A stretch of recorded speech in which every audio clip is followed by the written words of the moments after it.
Charlène de Monaco semble enfin se rétablir d'une situation on ne peut plus inquiétante. Souvenez-vous, il y a un an, alors que la princesse était en train d'effectuer un voyage de 10 jours en Afrique du Sud, cette dernière avait contracté une grave infection au niveau de la sphère orale. Suite à cette maladie, Charlène de Monaco avait été contrainte de rester éloignée du prince Albert et du Rocher pendant au moins 7 mois. Admise aux urgences dans un hôpital en Afrique du Sud, elle avait été rapatriée en Suisse afin de recevoir de lourds soins médicaux. Et le moins que l'on puisse dire est que les informations sur son véritable état de santé n'avaient pas énormément fuité. Cette dernière est réapparue devant le presse le 30 avril dernier, visiblement très affaiblie. Ainsi, de nombreux médias se sont penchés sur la question.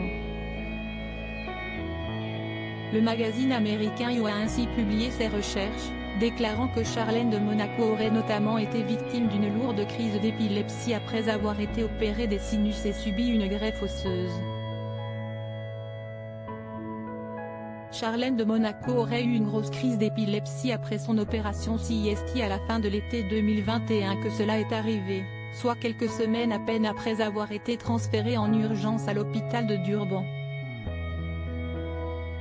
La princesse de Monaco s'est évanouie après une opération particulièrement éprouvante car elle n'a pas pu se reposer convenablement, d'après les sources du média EU. Selon une étude médicale, les convulsions sont cependant fréquentes dans les cas d'infections graves provoquant de fortes fièvres. Le magazine américain a également indiqué que Charlène de Monaco aurait subi beaucoup de pression et de choses émotionnelles pendant cette période.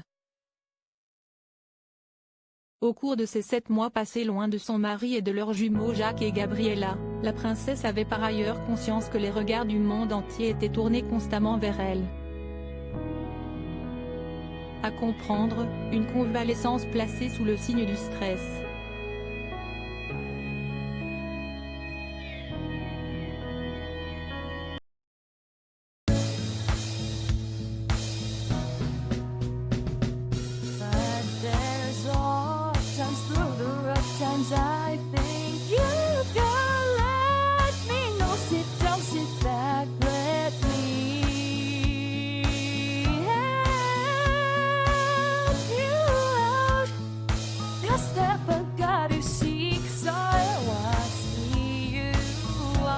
On